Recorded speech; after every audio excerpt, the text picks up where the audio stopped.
Bentornati carissimi e benvenuti all'ultima puntata di questo lungo viaggio.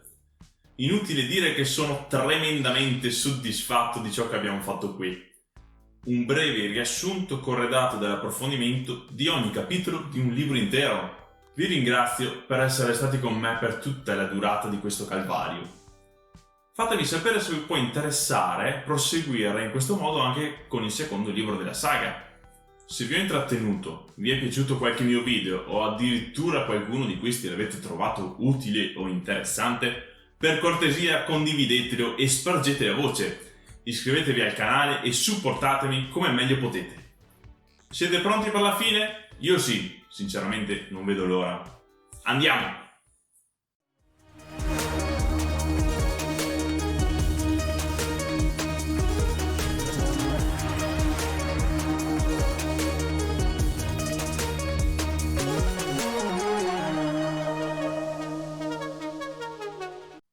Il giovane Crocus, mano lesta, sta tentando di entrare nella proprietà di Baruch, quando si ritrova proprio nel bel mezzo della battaglia fra Anomander-Rake e il demone Galein.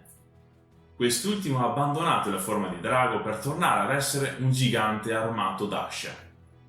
Anche il Tistandi è tornato normale, ora impugna la sua famosa spada pronto a dare battaglia. Riconosce Crocus come il portatore della moneta e decide di risparmiarlo, lasciandolo andare via. Galein tenta di persuadere Rake, ma questi non sente ragioni. Il duello riprende. Dopo l'iniziale predominio del demone, Anomander viene ferito, ma riesce ad avere la meglio e a uccidere il nemico, imprigionando la sua anima in Dragnippur.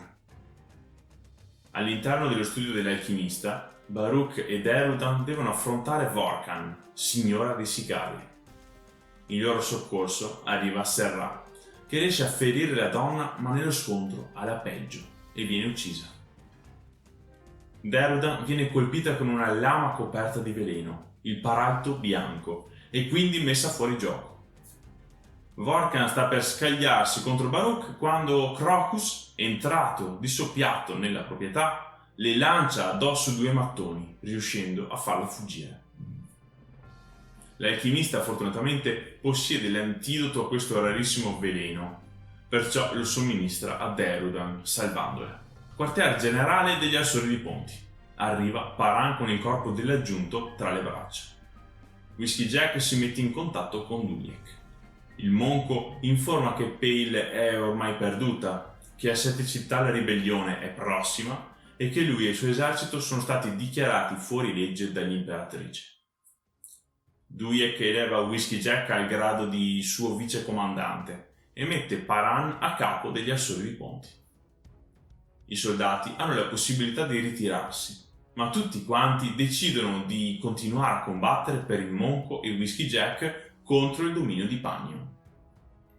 Il violinista e Kalam però si tirano fuori. Vogliono riaccompagnare a casa dolente sulla costa di Itkokan. Nella stanza però c'è un ascoltatore non previsto. Lord Cole si è svegliato da un po' e ha sentito la conversazione. Offre loro aiuto per uscire dalla città. Ora torniamo nel giardino di Simtal, dove abbiamo lasciato Rallik. Il sicario ha assistito alla continua crescita e mutazione del blocco di legno che è diventato una vera e propria casa. Una costruzione che a intuito gli sembra buona e giusta. All'improvviso dagli alberi compare Vorkan, ferita e claudicante mentre cerca di scappare dai Tistandi che la inseguono. Rallik non ci pensa due volte, la prende in spalla e si dirige all'interno della casa, chiudendosi la porta alle spalle. Arrivano Corlat e altri Tistandi. La donna spiega che quella è una casa Zat, come ne esistono altre in giro per il mondo, compresa la dimora fantasma di Città di Malaz. Potrebbero ancora abbattere la casa per proseguire l'inseguimento, ma sembra una scelta poco saggia. La Zat è una presenza positiva che comporta equilibrio e giudizio.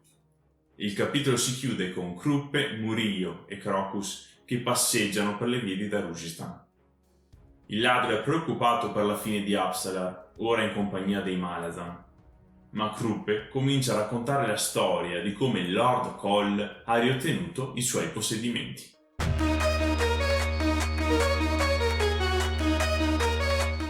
Wow, il combattimento fra Rake e Galen è meraviglioso.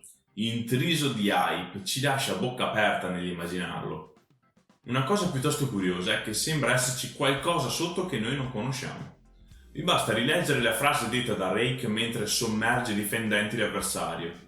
Una frase a cui si fa riferimento a Madre Oscurità e alla luce, di cui Galen sembra essere un prodotto. Vorrei saperne di più, ma purtroppo non ho altre informazioni. Voi cosa ne pensate? Infine, Rake riesce a far fuori il demon, ma rimane ferito. Nonostante l'entrata in scena improvvisa, Galen non era un nemico di poco conto, anzi, la scena nello studio di Baruch non mi è sembrata niente di eccezionale. Un secondo di silenzio per la morte di Serra. Ok, un secondo è anche troppo. Ah sì, Crocus è riuscito a spaventare Vorkan con i mattoni. Non mi è piaciuta per niente questa conclusione, a voi? Per quanto il ragazzo possa essere strumento di Opon, finora tutti l'hanno considerato come un tramite per arrivare al dio e non una pericolosa arma di gemelli dalla quale stare lontani. Qui la signora dei sicari avrebbe potuto fare un colpaccio, altro che possibile che 2 mattoni bastino a impensierirla. L'unica spiegazione che mi do è che gli altri ND fossero sulle sue tracce e lei li abbia sentiti avvicinarsi. Chiudiamo questo commento con il riferimento agli Azat, delle entità che impareremo a conoscere meglio nel corso delle nostre letture, ma che rimarranno sempre argomento di discussione. Corlat ci nomina la dimora fantasma, che come saprete è il titolo del secondo libro della saga, e anche l'Azat in cui sono entrati l'imperatore e Dancer. Questo sì che è intrigante, no?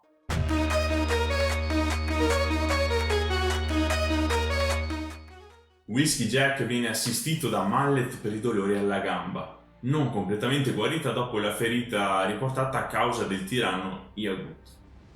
Stanno arrivando i Morant neri a recuperarli. Nel frattempo, Ben lo Svelto sta escogitando un piano segreto.